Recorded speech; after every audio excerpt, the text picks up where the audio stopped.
From the mind to the eye, designing and 3D printing novel glaucoma drainage devices. The authors' names and affiliations have been anonymized as per AIOC guidelines.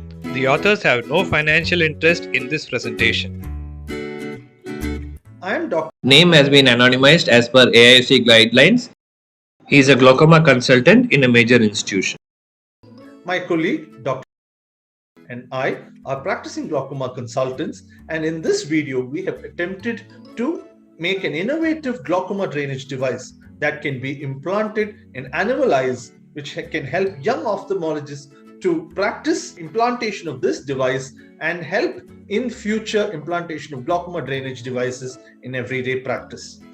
Glaucoma drainage device is the mainstay of treatment of uveitic glaucoma, glaucoma post-penetrating keratoplasty, in neovascular glaucoma, and in patients who've had failed trabeculectomies. But the implantation of these glaucoma drainage devices is very difficult and require a long learning curve. The implantation of these devices is also very expensive, and hence it deters young ophthalmologists from buying them, practicing them, and then using it in human eyes. So through this innovation, we have attempted to make an interesting glaucoma drainage device which has been 3D printed and hence has been used in animal eyes. Hi, I am Dr. Name has been anonymized as per AIOC guidelines. He is a glaucoma consultant in a major institution. I used 3D computer aided design and 3D printing to design and print the glaucoma valves that we are talking about. So I used a free software called FreeCAD and drew the design of the valve which I had in mind, and that was a foot plate.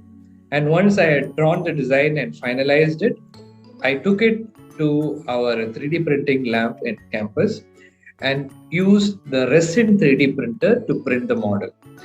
There are two types of easily available 3D printers. One is the resin 3D printer and the other is the plastic 3D printer, which uses spools of plastic. Once the 3D printed footplate was printed, I removed it from the mold, cleaned it with isopropyl alcohol, and then kept it under UV light for it to harden. And once that was done, the footplate was ready to use. I used the tube from a Venflon, an 18 gauge Venflon, to make the tube of the valve.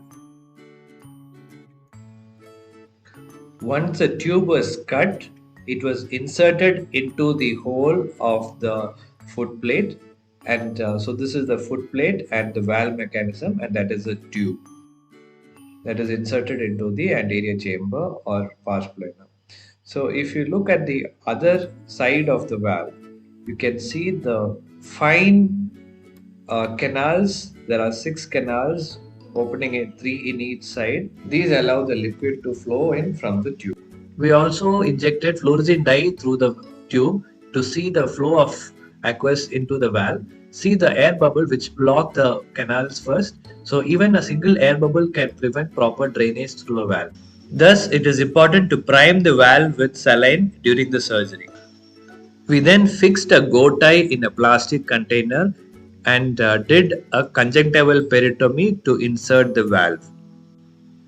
The footplate of the valve is carefully inserted under the conjunctiva. Make sure that the conjunctival opening is big enough to accommodate the footplate. The footplate has a larger surface area than the cornea. The tube is left pointing upwards towards the cornea. The footplate is then anchored to the sclera by suturing through the 4 holes using vicryl sutures. The tube is then measured and trimmed with the scissors. The scissors are kept at an angle so that the tube is cut in a bevel shape. Once this is done, the next step would be to implant the tube into the anterior chamber. But for that, first we have to make a track using a needle, partial thickness through the sclera into the anterior chamber in case of a phakic eye, and into pars plana in case of a pseudophakic or aphakic eye. So now that partial thickness tunnel has been completed, then next step is to insert the tube into the tunnel so that it reaches the anterior chamber. Once the tube is inside, we have to make sure that it does not touch the endothelium. That's all for the surgical part of the video. These are some of the other valves that we 3D printed compared to the first valve, which was actually quite big. Let us now look at some of these newer valves in detail. We basically designed 3 different models of valves of 3 different shapes and sizes. This is what they look like. The biggest one is the first GDT that we implanted in the surgical video. There is the small one with the tube, which is the latest design as of now, and there is also a medium sized one. For testing the flow of all these valves, we extracted fluorescein sodium from the strips using alcohol and took it in a 1 ml syringe. This is a top and bottom view of the first valve that we designed. We can see the flow of fluorescein dye through all the 6 channels in the valve conduit. This is observed under cobalt blue illumination under a surgical microscope. Here we can see the 6 conduits for the fluid to pass through the valve, and if you lift it up, you can see the external hole into which the tube is inserted. The 4 holes on the plate itself are for fixing. On higher magnification, you can see the 3D print lines of the valve. This is a medium sized valve, top and bottom view. On higher magnification, we can see that it is quite flat. It was easy to insert, but the valve inside was too narrow and not allowing the liquid to pass freely. It was leaking and not entering properly.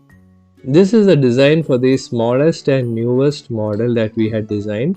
This has a raised area on the top through which the tube is inserted, and it has multiple channels which channel the liquid into the bottom.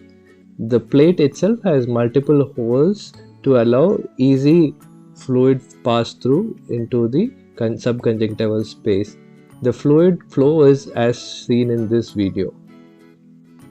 Hope this innovation with 3D printing inspires young surgeons to start doing glaucoma valve surgeries and also to design newer models of glaucoma drainage devices. Thank you.